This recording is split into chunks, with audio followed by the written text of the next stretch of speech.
Welcome to the 129th season of the Canadian Club Toronto, Canada's podium. For over a century, this stage has united visionaries and leaders from politics, business, community, and the arts to share insights on the most pressing issues of our time. And with Canada in a pivotal moment, it's more important than ever that we come together. We've been having important discussions and debates around this podium in this country for well over a century. I call this a historic podium of record. Our club's always been a forum for visionaries, public figures, and decision makers to command attention to the issues of our time. The Canadian Club is one of the most important podiums anywhere in the world that a Canadian can speak to, tell Canadians what it is that they think, develop those thoughts. And so I want to thank you for that very, very much. Please join me in thanking our esteemed panelists today. Through our programs and events, including our youth and young leaders programs, our diversity partnerships, our joint events, and our media and social media opportunities, we offer you access to dynamic political, social, and business figures from abroad and right here at home. The platform from which the eloquence of Canada has flowed all of that time, whether it be business, education, politics, sports, arts and culture. If someone wants to say something to Canadians about this country and about the future of this country, this is the venue you choose. Good afternoon once again, members and guests, and welcome to those joining us online. My name is Shazan Chu, President of Canadian Club Toronto, and your host today. Our conversation this afternoon will explore how Canada strengthens our economic position at a time of trade complexity and global uncertainty, and how digital infrastructure, internal trade, and national coordination intersect to build a more competitive and cohesive country. Our ability to host these important national discussions is made possible by the generosity of our partners. Today's event is proudly sponsored by Agnico Eagle Mines Limited. Thank you for your leadership.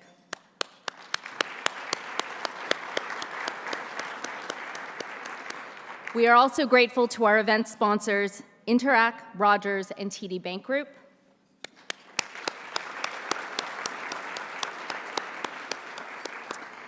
To our season sponsor, the Canadian Bankers Association, thank you for your continued support. And to the Carpenters Regional Council, our newest season sponsor, welcome. We're grateful to have you with us. To our official airline sponsor, Air Canada, thank you for keeping our speakers and guests connected across this country. And to Canada's Forest Trust, our nature partner, thank you for helping us reduce our carbon footprint by planting a smart forest in our honor. We're also pleased to welcome students from the University of Toronto's Department of Political Science, sponsored by Simon Dwyer and Bell Canada. It's wonderful to have you with us, right over there.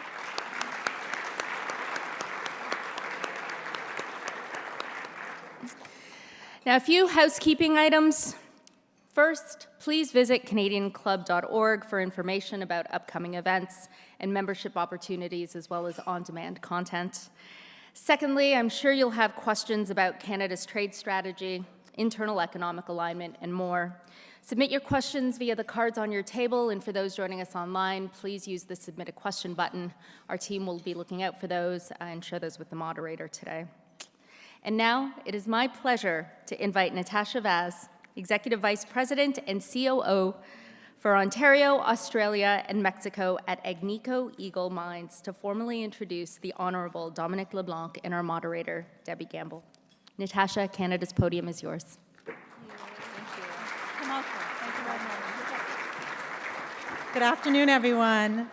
On behalf of Agnico Eagle Mines, it is my genuine pleasure to be up here today to introduce the Honourable Dominic LeBlanc to the Canadian Club of Toronto. So, a true success story in Agnico. Agnico has grown from really humble beginnings, from a small town called Cobalt, Ontario, almost 70 years ago. Actually, we're going to be celebrating our 70th anniversary next year. And we've become Canada's largest mining company and the world's second largest gold producer. More importantly, we've done this by investing in Canada, which is home to about 85% of our business. We have 7 Canadian mines in and around, spread across Ontario, Quebec, and Nunavut, and in total we employ over 14,000 people and produce more than half of Canada's gold, which happens to be the second largest export for Canada. I'm also proud to report that in 2025, we were among Canada's top corporate taxpayers, paying $2.7 billion in taxes last year. And we were the leading contributor, thank you. And we were the leading contributor to Indigenous nations with over $200 million in direct payments and an additional $1.6 billion in procurement efforts with Indigenous suppliers. But we aren't stopping there. We recently announced 5 ambitious growth projects, 4 of them in Canada, totaling around $6 billion in initial capital expenditure between now and 2030. And I share this with you today because at Agnico, we feel privileged. We feel privileged to be doing our part to support the Canadian economy in these challenging times. As Prime Minister Carney stated in Davos, we are in the midst of a rupture, not a transition, where great powers have begun using economic integration as weapons, tariffs as leverage, financial infrastructure as coercion, and supply chain as vulnerabilities to be exploited. Make no mistake, these are challenging times for everyone, and everyone, including industry, must do their part to support our government's efforts. And our speaker today is intimately familiar with these challenges. As many of you know, Minister LeBlanc wears many hats. As President of the King's Privy Council for Canada and Minister responsible for Canada-U.S. trade, Intergovernmental Affairs, internal trade, and one Canadian economy, the Minister is at the forefront of government's efforts to weather the economic headwinds that we face from south of the border. Canadians are very, very fortunate to have someone with his experience during these turbulent times. First elected in 2000, Minister LeBlanc has represented the riding of Beauséjour for 25 years. A senior member of Cabinet, Minister LeBlanc has held several portfolios, including international trade, finance, intergovernmental affairs, public safety and democratic institutions, infrastructure and communities, northern affairs and internal trade, as well as Minister of Fisheries, Oceans, and Government House Leader. During his time in office, Minister LeBlanc worked with other levels of government to deliver on national priorities to create more jobs and grow the economy. He led the rollout of important initiatives for Canadians, including establishing the National Security and Intelligence Committee of Parliamentarian and Modernization of the Fisheries Act to help protect fish stocks and habitat. As Minister of Intergovernmental Affairs, he led major efforts to strengthen internal trade and increase infrastructure investments across our country. Prior to his election to the House of Commons, Minister LeBlanc practiced law in New Brunswick and served as special advisor to then Prime Minister of Canada, Jean Chrétien. Minister LeBlanc holds a Bachelor of Arts in Political Science from the University of Toronto, a Bachelor of Laws from the University of New Brunswick, and a Master's of Laws from Harvard Law School. A proud Acadian with deep roots in Francophone rural New Brunswick, he is married to Jolene Richard, a former Chief Judge of the Provincial Court of New Brunswick. Minister LeBlanc's extensive public service is a huge asset to Canada in these turbulent times. And we are very fortunate to have him here today with us. So following his remarks, the Minister will be joined on stage by Debbie Gamble, Chief Strategy and Marketing Officer for Interac. Debbie is a leader with a passion for leveraging digital innovations to improve people's lives. With over 35 years of experience in payment and secure transaction technologies, she's led groundbreaking initiatives in digital ID, cryptocurrencies, contactless and mobile commerce, AI, and microfinance on an international scale. Impressive. So with that, Minister LeBlanc, the podium of the Canadian Club of Toronto is now yours.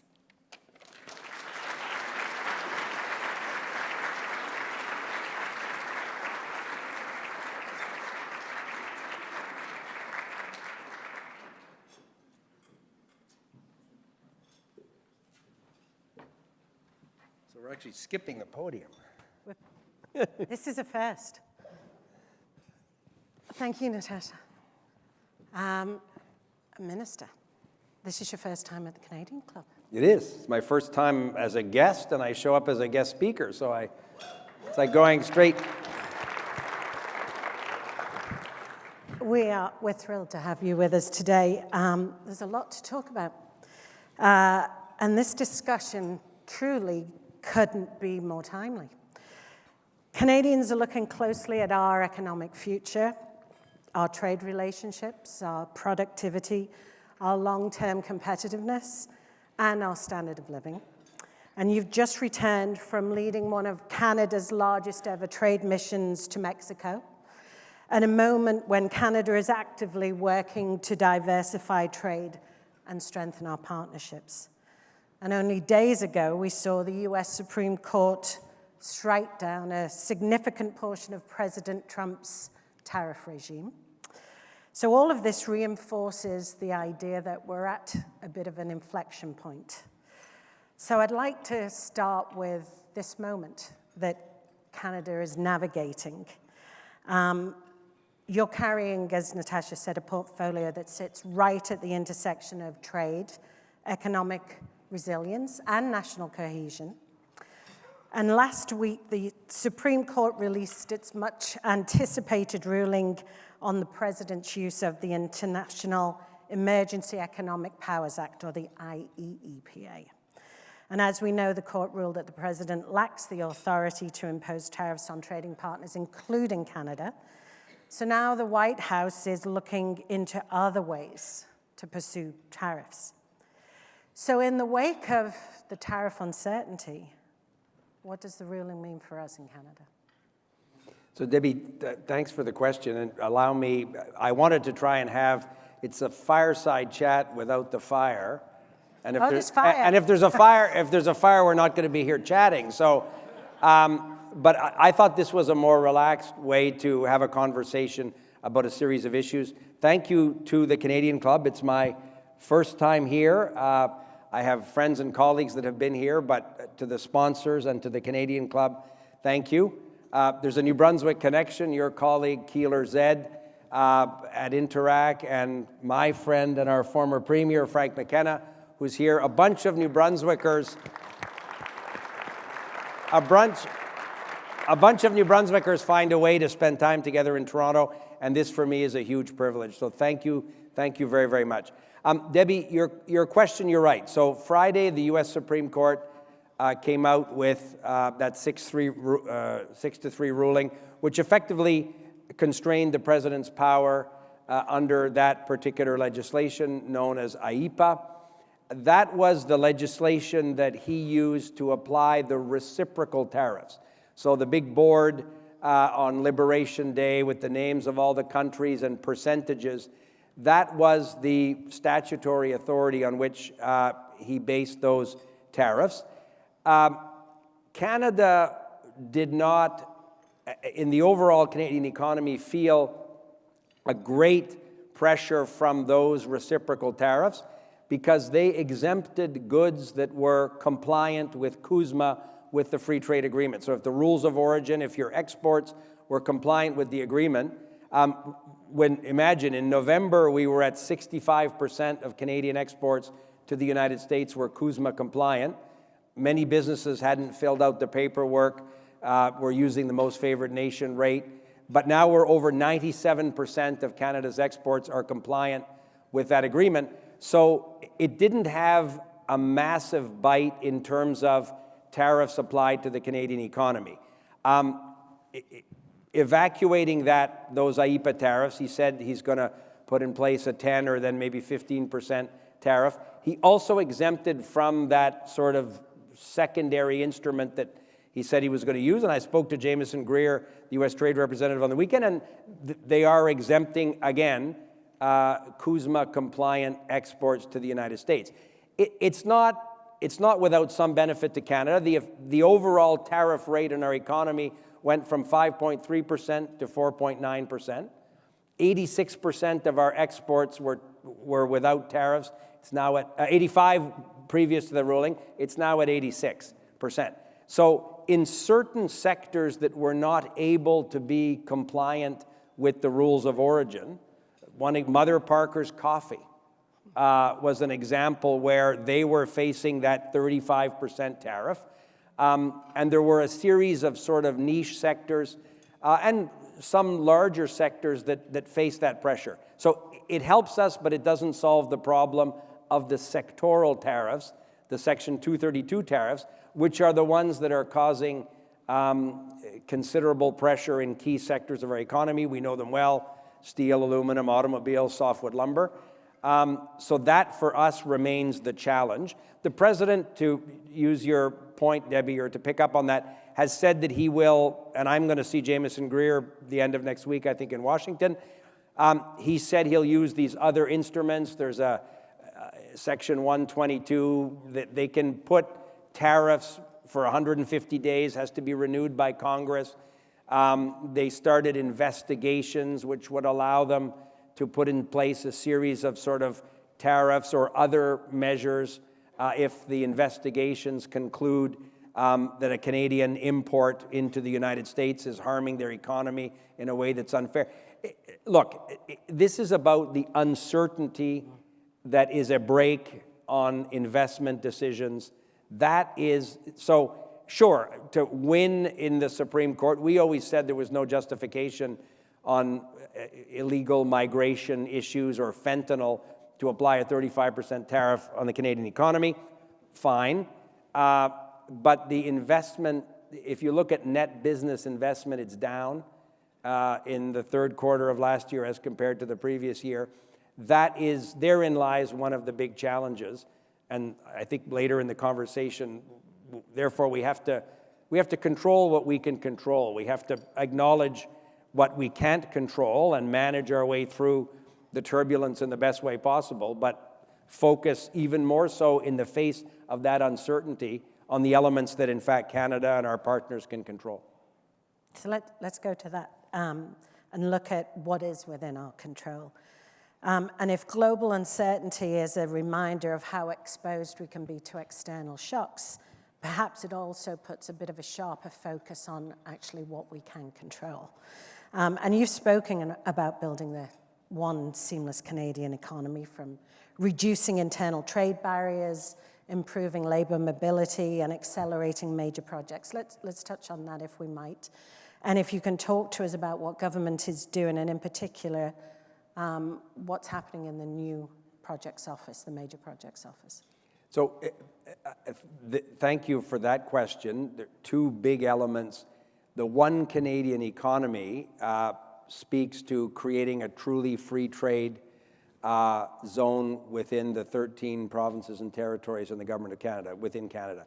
You've seen the reports, International Monetary Fund recently.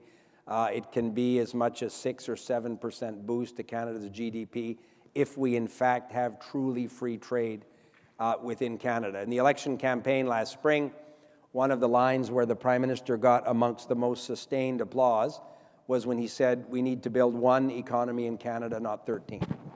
And I have been with him in probably half a dozen meetings with first ministers, with the premiers.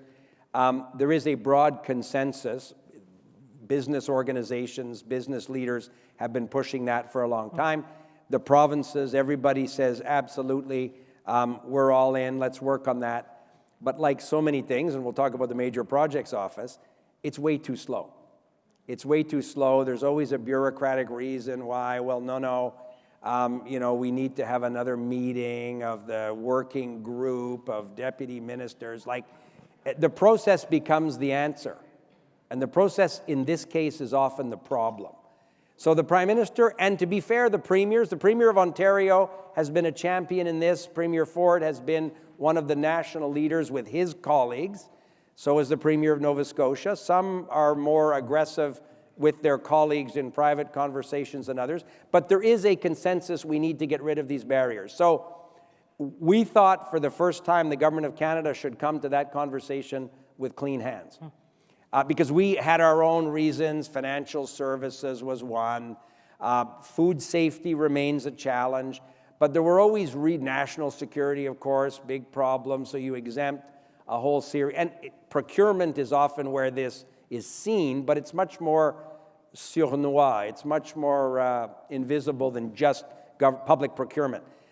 So we eliminated all of the federal exemptions to the free trade agreement in Canada legislatively in June. The Conservatives supported us in that in the House of Commons. So we wiped out by legislation the federal barriers.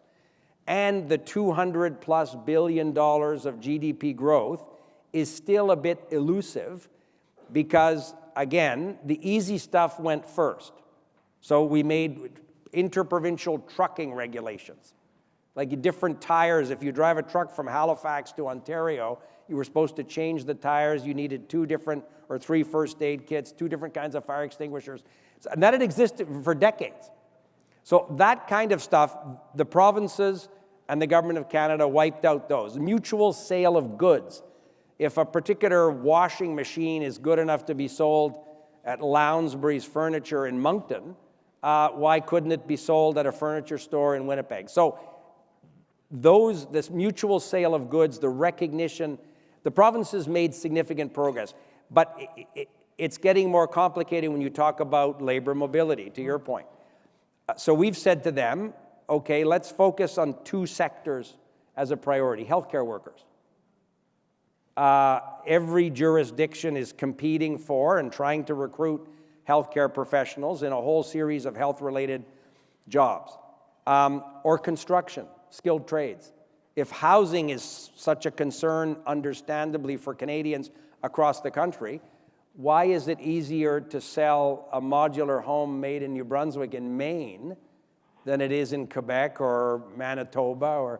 So the size of the door frames are different. Like, really? So if you had one national building code.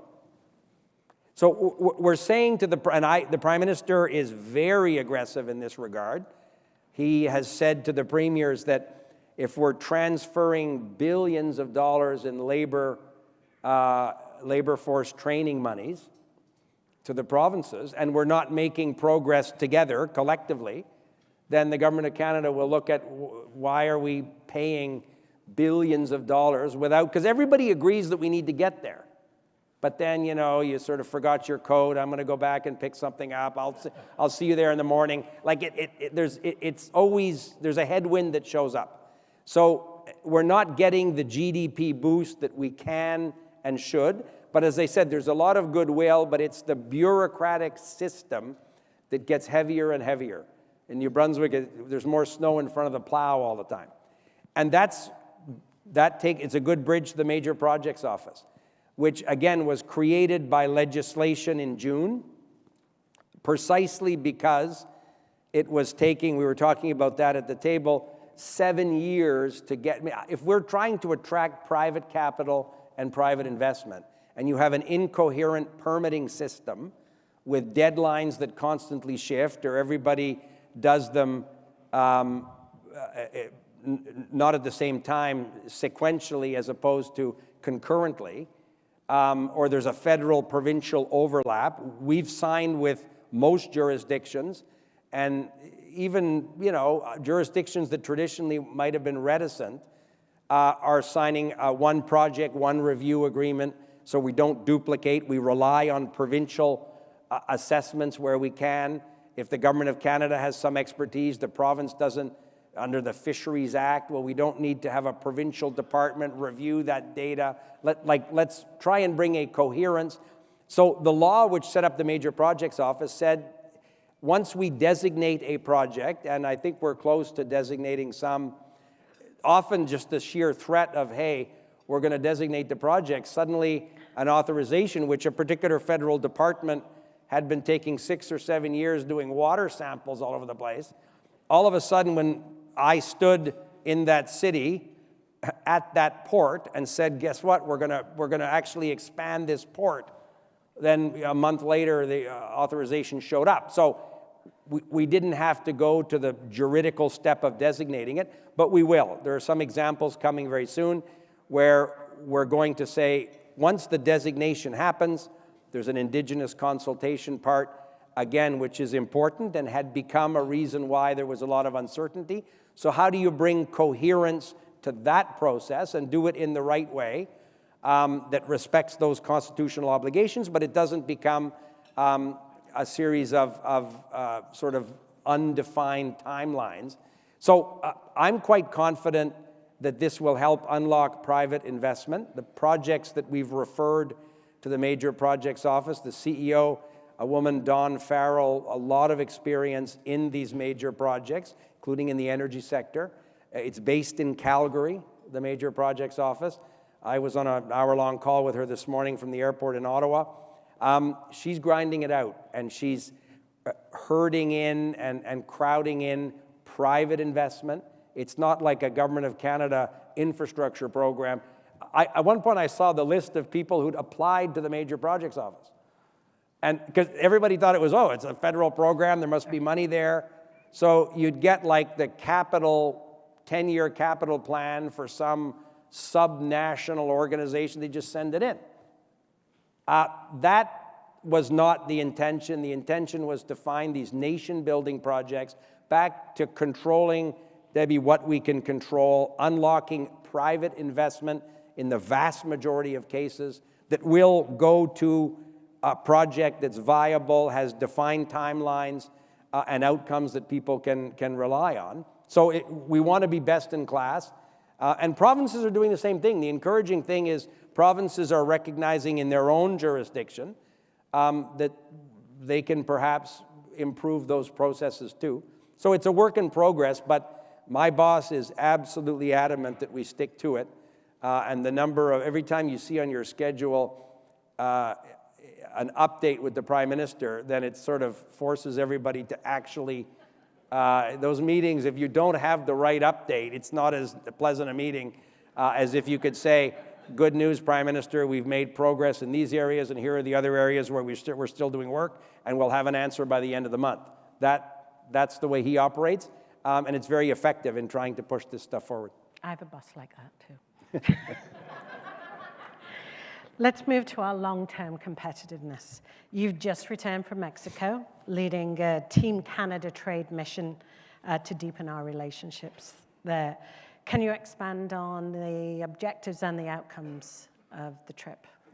So you're right, it was the biggest bilateral trade mission in decades that Canada has undertaken.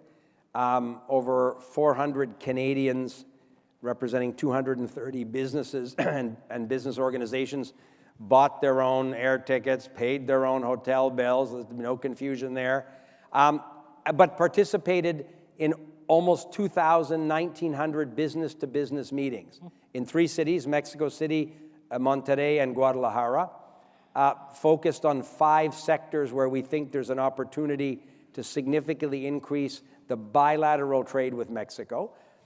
We met Secretary of the Economy Ebrard. I had a chance with a few colleagues to meet President Sheinbaum. Mexico is our 3rd biggest trading partner. But if you look at the size of our economy and the size of the Mexican economy, it's less than 10% of what we might do with the United States. So it really is, and the Mexicans are in the same position in the sense that so much of the integrated supply chains, as Natasha said, that so much of the integrated supply chains, we're selling stuff to Mexico, but through a U.S. company as part of some integrated supply chain. The automotive industry, automotive sector is the best example, but not the only one. So the idea here is to look at bilateral relationships. A Mexican mining company, a big Mexican mining company, I met with the CEO there, announced an investment of almost $750 million in a gold mine in Quebec. It's one of the first times that a Mexican company does direct foreign investment into Canada. When we were there, a Quebec-based company, Logistec, announced a fairly significant investment in a port on the east coast of Mexico, in Tampico. President Sheinbaum had asked us to improve the port-to-port connectivity. She would like one on the west coast. When I told her, great news, that Montreal company, the port of Tampico on the Gulf of Mexico, that still is the name, it's the Gulf of Mexico. It's the Gulf of Mexico. I teased her about that. I said, are you sure that's the name? But there's an opportunity on the West Coast. CPKC Rail, massive investments in Mexico, upgrading big intermodal terminals. So there's a lot of infrastructure work to enable an increase in bilateral trade. It's also an opportunity to check in with our Mexican friends in terms of the work around the review of CUSMA. We're very much aligned with the Mexicans. The Prime Minister and President Sheinbaum speak regularly. There's a desire to work very collaboratively to renew the trilateral agreement or to recommit to the trilateral agreement. So that was good. I'm not concerned about Mexico having a divergent interest from us in that process. But there's a huge opportunity to improve the bilateral trade with a big growing economy and a dominant player in Latin America. Fantastic. Let's talk a bit more about CUSMA, if we might. Share with us, your obvious key priorities, but your thoughts around how this is going to play out. And if I might, how could this maybe play out with the backdrop of the U.S. midterm elections? So you're right. There's a review process that was contemplated in the CUSMA agreement. It says there has to be a trilateral review 6 years from the date of coming into force. So it's the beginning of July this year. The agreement is not very specific on what that review might be. It could be a half-an-hour meeting with Jameson Greer and Secretary Ebrard and I. Everything's good, nothing to see here, let's keep going. It could be that.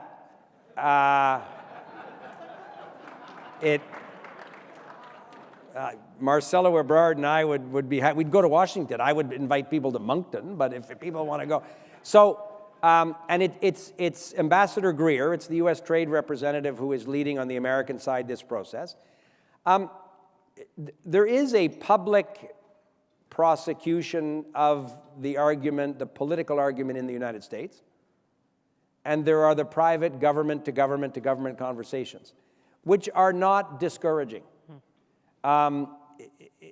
They are proceeding, the Americans are proceeding under American law. Ambassador Greer updates Congress.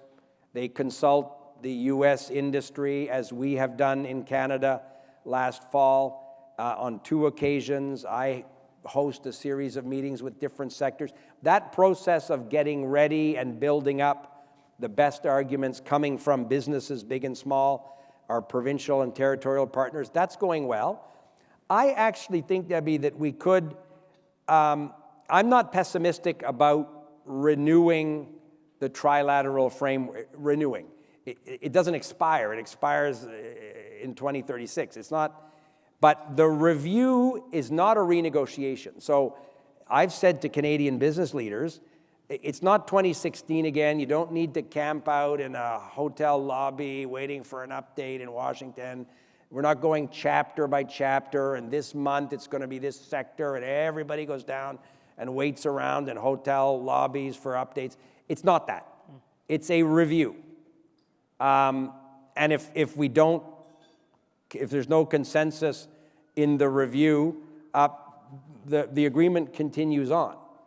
Then there's an annual review that starts. And if uncertainty is one of the objectives from one of our CUSMA partners, you can imagine scenarios of how this might go. The reason I'm not pessimistic in terms of the basic trilateral framework is because, again, last week, the same day they announced a replacement to the IEEPA tariffs that the Supreme Court, back to your first question, that the Supreme Court had taken away. They very quickly committed, and of course there'll be an exemption for our CUSMA free trade partners if you meet the rules of origin as they exist in the current agreement. So they're doing that because it's in the American economic interest to do that.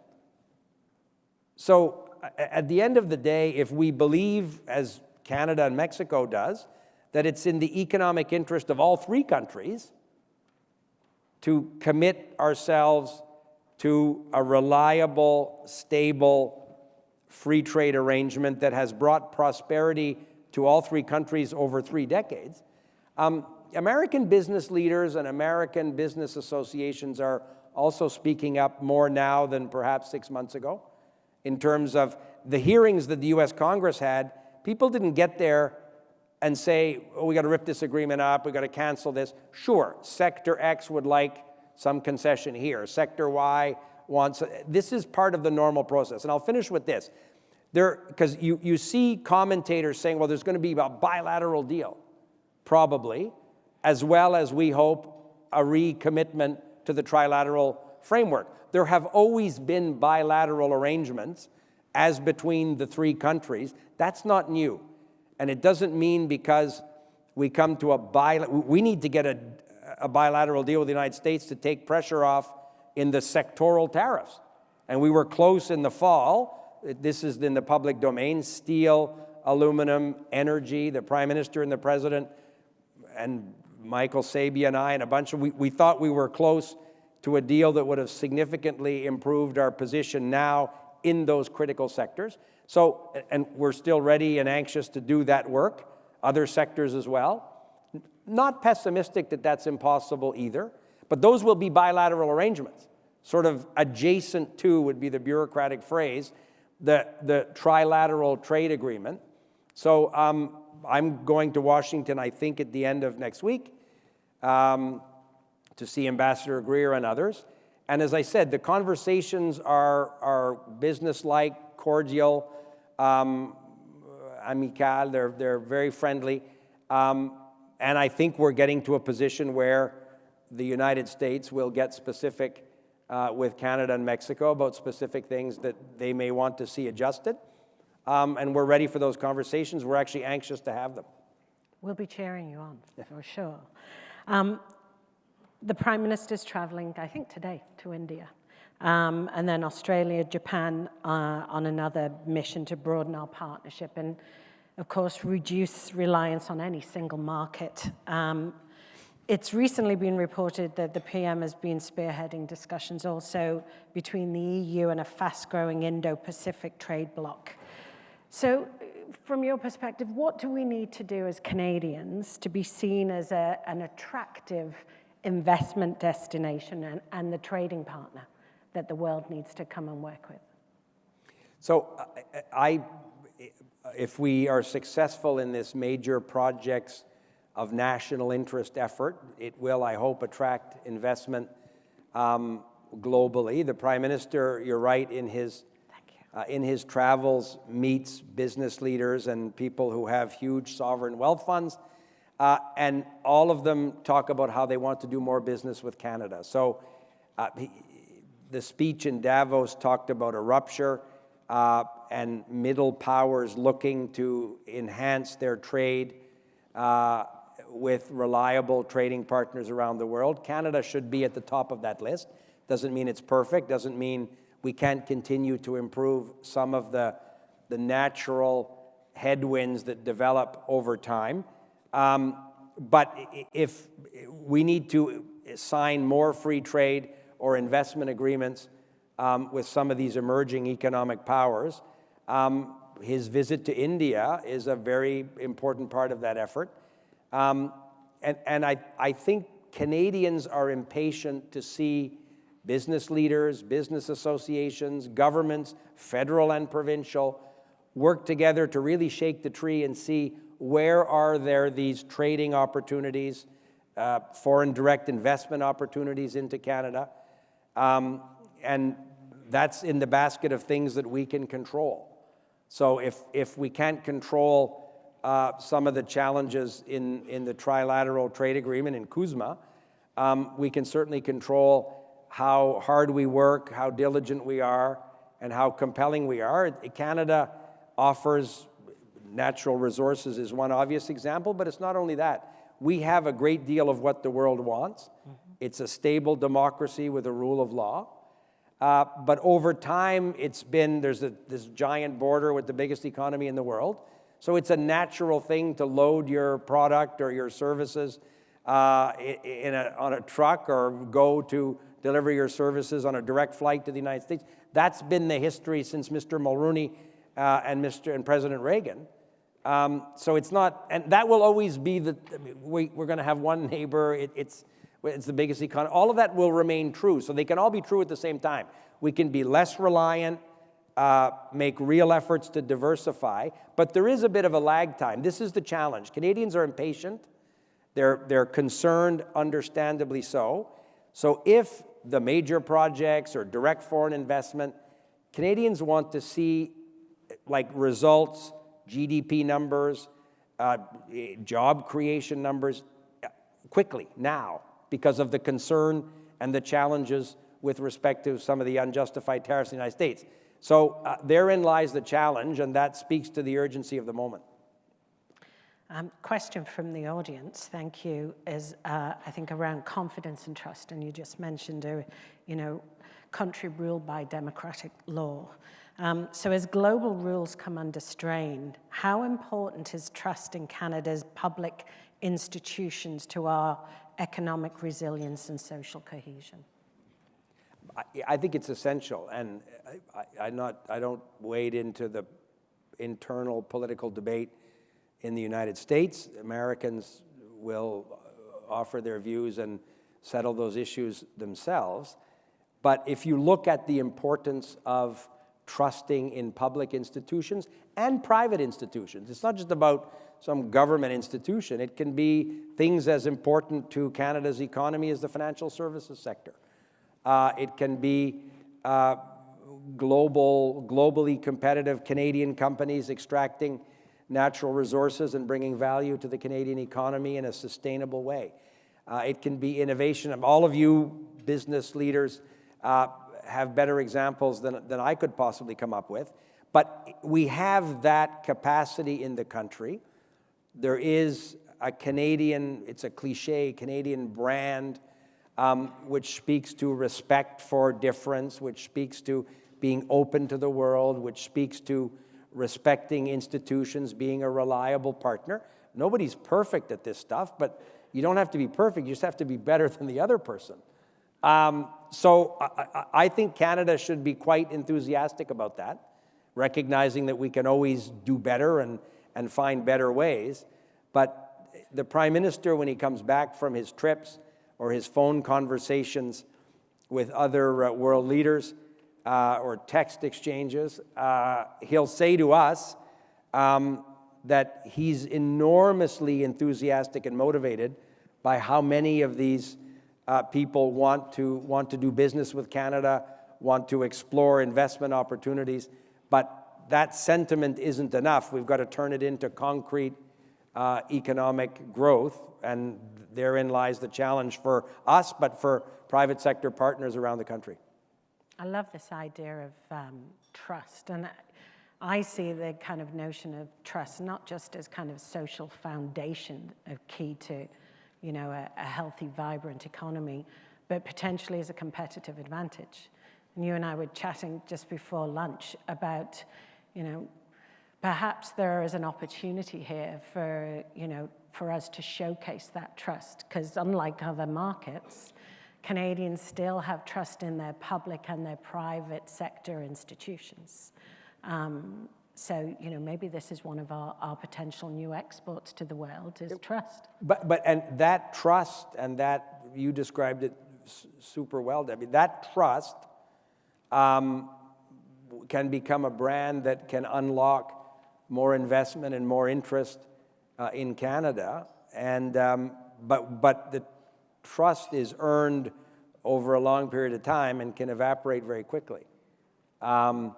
So it's doubly important that governments, plural. I'm very enthusiastic about the partnership between provincial, territorial, and the national government. I talk to premiers a lot as the Intergovernmental Affairs Minister.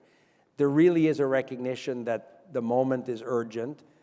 We need to work together and be seen to work together. That is a moment in our federation which speaks to trust too. Trust one another. Different regions of the country, in some cases, have different economic advantages, but we all benefit if we do that work properly. That should be a source of some confidence for Canadians too. What I'm seeing, I've been the Intergovernmental Affairs Minister for, it goes back to 2018. See Ryan Dunn, who's worked with me, when it looked like a very ominous moment, and there are always tensions in the Federation. That's as old as the Confederation itself, but there's a real desire from First Ministers, provincial, territorial ministers, and everybody to figure out ways that those differences of opinion don't become sources of distrust or reasons to diminish the confidence in what we need to do in the country right now. I love that. I think Brand Canada is probably a good place for us to wrap up. So, Minister LeBlanc, thank you so much for your time today and for reminding us that while external conditions are always going to change, our ability to align, adapt, and lead is actually within our control. So thank you, Minister. Thank you very much. Thank you.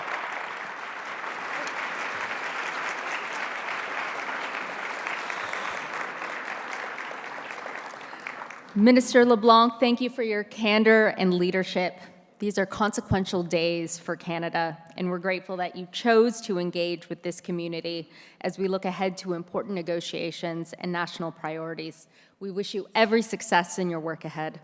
Debbie, thank you for guiding today's discussion with clarity and insight, and thank you to the important work you and the Interac team continue to do. A sincere thank you to our presenting sponsor, Agnico Eagle Mines Limited, and to our event sponsors, Interac, Rogers, and TD Bank Group for making this important conversation possible. And thank you to our production partner, VVC Live, for your outstanding support.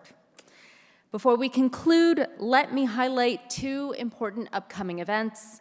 On March 11th, we host Indigenous leaders from the Indigenous Advisory Council for a discussion on responsible development and the evolving role of Indigenous engagement in nationally significant projects with representatives from across the country.